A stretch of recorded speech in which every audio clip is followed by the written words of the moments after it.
বেগম খালেদা জিয়ার অসুস্থতার মধ্যে ভারত সরকার, ভারতের প্রধানমন্ত্রী জনাব নরেন্দ্র মোদী একটা টুইট করেছেন। সেই টুইটটা নিয়ে একটু কথা বলতে চাই। এটা সিগনিফিক্যান্স কি, বা এটা নিয়ে বিএনপির বিরোধীরা এখন পর্যন্ত অন্তত তেমন উচ্চবাচ্য করেনি। কিছু উচ্চবাচ্য তো করার কথাই ছিল, কি করতে পারতো সেটা নিয়ে কথা বলবো। তার আগে বেগম খালেদা জিয়ার সর্বশেষ শারীরিক অবস্থা নিয়ে একটু কথা বলা দরকার। আমরা গতকাল পর্যন্ত যতটা জানলাম, বিএনপির পক্ষ থেকে ডক্টর জাহিদ হোসেন ব্রিফিং করেছেন। তিনি বেশ ভালো, মানে তুলনামূলকভাবে ওনার আগের চেয়ে বেটার অবস্থার কথা বলেছেন। অন্তত যে গুজবগুলো ছড়িয়ে পড়েছিল সেগুলো সঠিক নয়, তার শরীরে ঔষধ কাজ করছে এরকম তথ্য আমরা পেয়েছি। এগুলোই হলো অফিসিয়াল জায়গা। প্রথম আলো একটা রিপোর্ট গতকাল বেশ রাতে আপলোড করেছে, সেখানে দেখা গেছে তার খুবই ভাইটাল কিছু অর্গান, লিভার, কিডনি, হার্ট, এগুলো কোনোটা ভালো কাজ করছে তো কোনোটা ভালো কাজ করছে না। লাং, ওনার ইনফেকশন আছে এরকমও জানা যায়। তো ফলে যেটা হয়, আমি এক তো উনি খুবই ফেটাল কিছু ডিজিজ আক্রান্ত আছেন, তার উপরে তার বয়স হয়েছে। মানে বয়স হয়ে গেলে তখন যে কোনো ক্ষেত্রেই সমস্যা, মানে বয়স ইটসেলফ একটা প্রবলেম, একটা ডিজিজের মতো। অনেক চিকিৎসা করলেও সেই জিনিসটা ঠিকঠাক মতো কাজ করে। তারপরে যেটা সবচেয়ে আসার কথা সেটা হচ্ছে তার শরীরে ওষুধের রেসপন্স তৈরি হচ্ছে।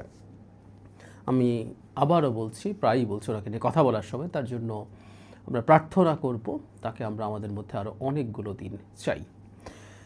যে ব্যাপারটা নিয়ে কথা বলতে চাই, যেটা আসলে রাজনৈতিকভাবে আজ না হলেও ভবিষ্যতে একটা সিগনিফিক্যান্ট বিষয় হয়ে দাঁড়াবে, সেটা হচ্ছে জনাব নরেন্দ্র মোদী একটা টুইট করেছেন দুদিন আগে।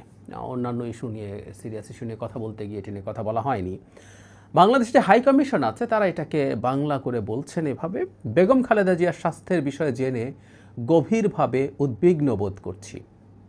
দীর্ঘ অনেক বছর ধরে তিনি বাংলাদেশের জনজীবনে অবদান রেখেছেন। তার দ্রুত আরোগ্য লাভের জন্য আমাদের আন্তরিক প্রার্থনা ও শুভকামনা রইল।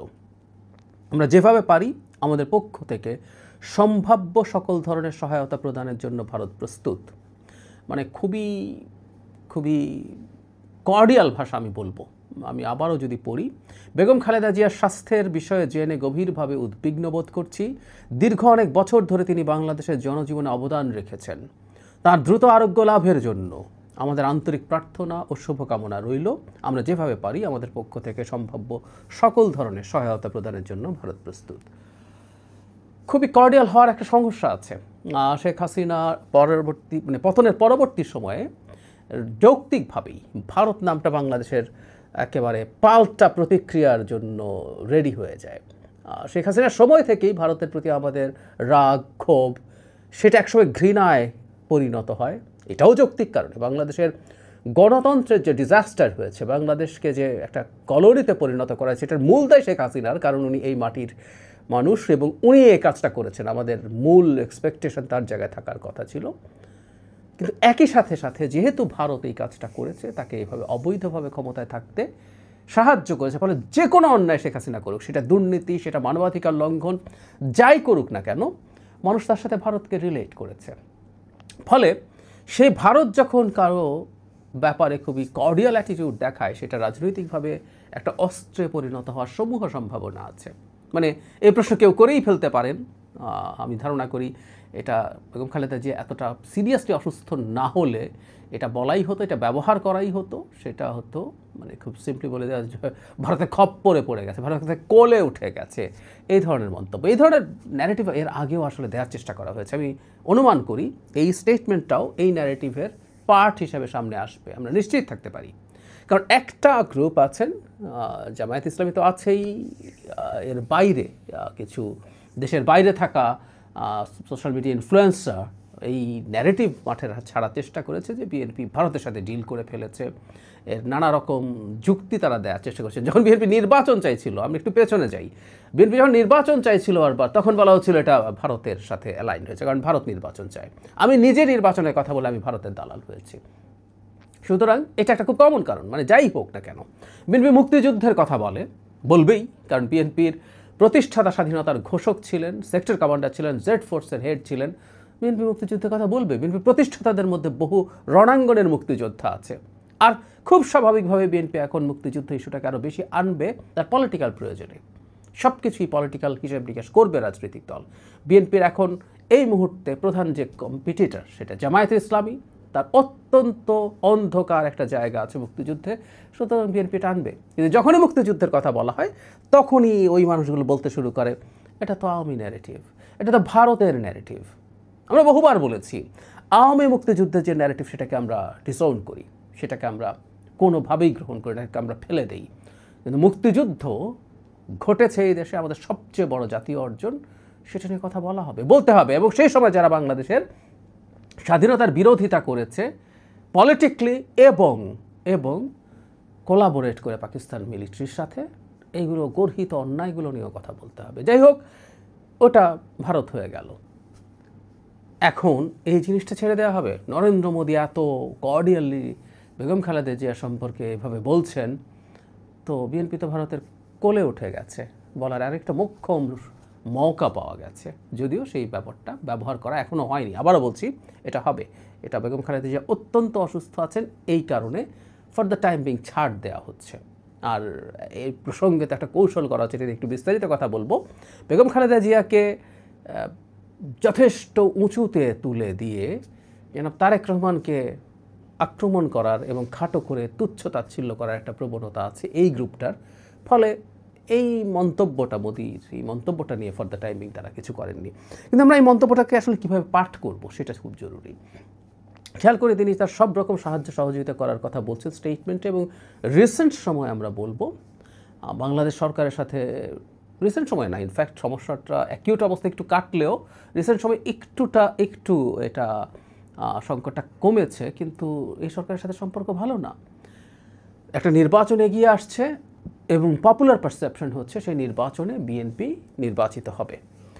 ভারত এই স্টেটমেন্টের মাধ্যমে আমি মনে করি ন্যূনতম হলেও সে কিছুটা বাস্তবতার জ্ঞান আমাদের সামনে দেখাচ্ছে।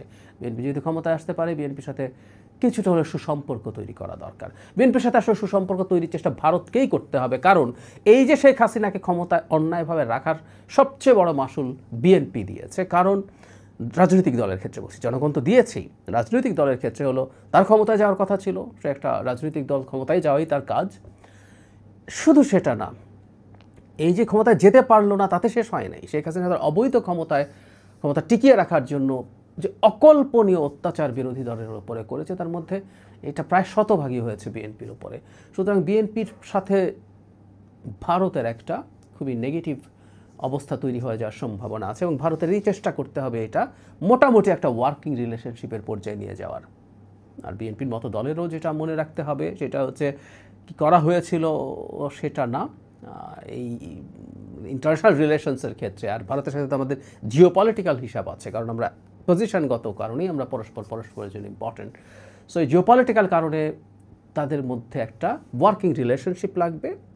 এবং আমরা প্রায় বলি এটা, এই সরকারের শেখ হাসিনার পতনের পর ডক্টর ইউনূসের এই সরকার যে বেঞ্চমার্ক তৈরি করেছে, ভারতের সাথে শত্রুতা করতে হবে না, ডক্টর ইউনূস কোনো শত্রুতার কাজ করেননি, কিন্তু মাথা উঁচু করে মেরুদণ্ড শক্ত করে নিজের স্বার্থের ব্যাপারে আলাপ আলোচনা করা, এটা আমাদের করে যেতেই হবে। সো বিএনপি সেটা করতে হবে। কিন্তু ভারতের দিক থেকে আমরা এই অ্যাটিটিউড দেখছি যে ভারত এনগেজ করতে চায় বিএনপির সাথে, ভারত বিএনপির সাথে কাজ করতে চায়। দীর্ঘদিন আমরা খেয়াল করেছি চায়না এই কাজটা খুবই কর্ডিয়ালি করার চেষ্টা করেছে, কারণ বেগম জিয়ার চিকিৎসার জন্য চাইনিজ একটা টিমও এসে হাজির হয়েছে, আমরা দেখেছি। শুধু সেটা না, বিএনপির বহু নেতা চায়নাতে গেছেন, চাইনিজ অ্যাম্বাসেডার বেগম খালেদা জিয়ার সাথে দেখা করেছেন, একাধিকবার সিনিয়র নেতাদের সাথে কথা বলেছেন।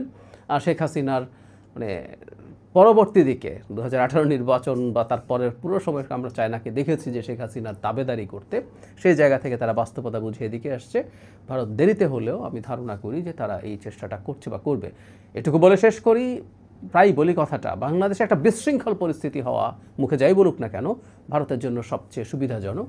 আর সেটা যদি না হয়, সে একটা নির্বাচিত সরকার আপাতত চায়। এর মানে এই না সেই সরকারটাকে সে হাসিনা বানাতে পারবে। কেউ কেউ বলবে নির্বাচিত সরকার চায় মানে হলো আবার সেই সরকারটা হাসিনার মতো হয়ে যাবে। না, নির্বাচিত সরকার চায় কারণ এই সরকারের সাথে ভারতের যথেষ্ট খারাপ সম্পর্ক হয়ে গেছে। আর যেহেতু সরকারের একটা টেনিয়র আছে, এটা অল্প সময় শেষ হবে, ভারত আর এই ব্যাপারে কাজ করতে আগ্রহী না।